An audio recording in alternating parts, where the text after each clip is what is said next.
phones have always been good enough. Yeah, they felt cheap and they were laden with overbearing software on top of Android, but they usually did their job better than other Android phones. But what if Samsung phones didn't feel cheap and plasticky compared to the iPhone? What if the software wasn't a perpetual annoyance? What if Samsung tried to out-Apple Apple when it comes to hardware design? Well, we know the answer to all those questions. It's the Galaxy S6. Actually, it's two phones, because Samsung has made another version called the Galaxy S6 Edge that has a screen that curves around to the left and the right side of the device. Both are basically identical otherwise, and they're gorgeous. For the first time in forever, Samsung has managed to produce a phone that flat out looks and feels great. Instead of a plastic back and faux plastic rims, the S6 is all glass and metal. Where before there was a sense of mushiness and cheapness and flimsiness to the Galaxy phones, now it's hard Gorilla Glass 4, well-sculpted aluminum edges, and perfectly machined speaker grills and ports.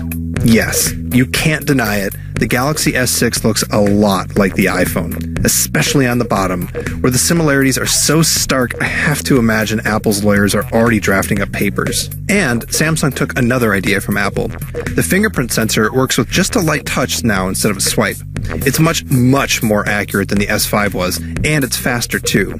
It's maybe not quite as good as the iPhones, but it's miles better than any other unlocking scheme I've used on any other Android phone. Yeah, you can get angry about the copying or make jokes, but me, I'm just happy that Samsung has found a way to finally create a phone that makes me feel good when I hold it. Now, making this beautiful machine required trade-offs, and they're ones that might make hardcore Android fans turn up their noses. The battery is sealed in now, there's no SD card slot for removable storage, and it's not waterproof anymore either. I'm also a little worried that it might be a little bit more delicate than the last Galaxy phone, and that the Gorilla Glass might shatter when I drop it. But to me, every single one of those trade-offs is worth it. The only real complaint I have about the hardware is the huge camera bulge on the back of the phone. It's a big, ungainly blemish on an otherwise wonderful design. Another wonderful thing? The screen. I don't know anybody that actually needs a screen with this much resolution. It's a 5.1-inch Super AMOLED display on both devices at 2560 by 1440 pixels. That's 577 pixels per inch, which is 40% more dense than what you'd find on an iPhone 6 Plus. It's just insane, radical overkill, and I love it. Everything is sharp, colors pop, and they aren't oversaturated in the way that Samsung used to do things. As long as we're talking about screens, let's talk about the Edge variant of the S6. It's about $100 more, and for that $100, you get a pretty unique looking phone. But the extra functionality those Edges give you isn't really all that great. You can swipe in from the home screen to get color-coded favorite contact shortcuts. When those people call you, the Edge lights up with that color when the phone is face down. You can also get a night clock, and finally, there's a thing that shows basic information like weather and random headlines from Yahoo. But the gesture used to get it to show up is weird, and the feature seems buggy and laggy. Basically, don't buy the Edge for the software features, because they don't amount to much more than gimmicks. But you could buy it for the wow factor, or maybe the nice feeling of pulling in a sidebar menu from a curved piece of glass. It is really nice. But the trade-off is that the Edges feel a little bit sharper and less comfortable. For me, and I think for most people, the trade-off just isn't worth it. I like the regular S6 better. The camera? It's pretty good.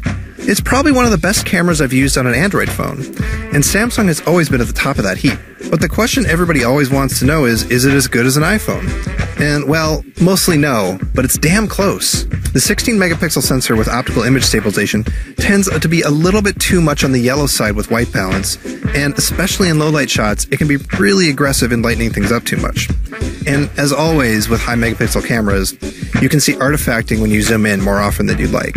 But this is probably the closest any Android phone has ever come to the just shoot mentality I love about the iPhone. Especially with real-time HDR, I found myself trusting the Galaxy S6 to get it right instead of futzing around with the settings. I also love that you can double-tap the home button to launch the camera.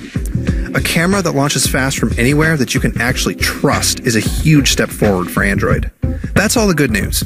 Now some bad news. Battery life has been really inconsistent for me. I'm mostly getting through a day, but it's by the skin of my teeth. It seems worse when you use games and video. It's better with basic web browsing and email. I've definitely seen both versions of this phone crap out around 6 p.m. At least the S6 supports both major wireless charging standards and fast charging via cable, so it isn't too hard to top off. In terms of speed, though, the S6 is as fast as any Android phone I've ever used. In fact, the phones tend to get warm, and I don't really know if that's by design or not. There's an insanely powerful octa-core processor inside this thing, so it's not entirely surprising if it runs a little hot. I am impressed that it can run 2 apps in split screen or windowed mode without breaking a sweat, even if those features aren't really all that useful on a phone this size. I did see some stutter and some bugs on the first day or two, but T-Mobile pushed an update that seemed to settle things down.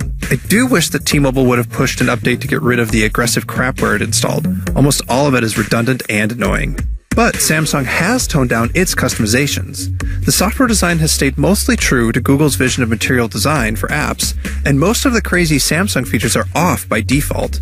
They're all there if you want them, and I found myself using a few, but mostly they just stay out of the way. The Galaxy S6 and the S6 Edge are easily the best phones Samsung has ever made, and I think they're the best Android phones you can get today. The screens are just bonkers good, the design is lovely, the cameras are solid, and they're fast.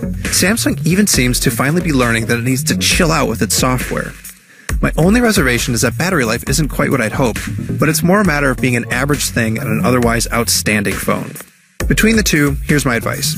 Go look at the Edge, it's pretty and cool, but then get the regular S6. It just feels nicer, and I promise you, you won't miss the gimmicks. The last year or so hasn't been kind to Samsung. iPhones are big now, and lots of companies are making cheap phones that are good enough to beat them on the low end. Samsung really needed to hit a home run here just to stay in the game, and the S6 knocks it out of the park.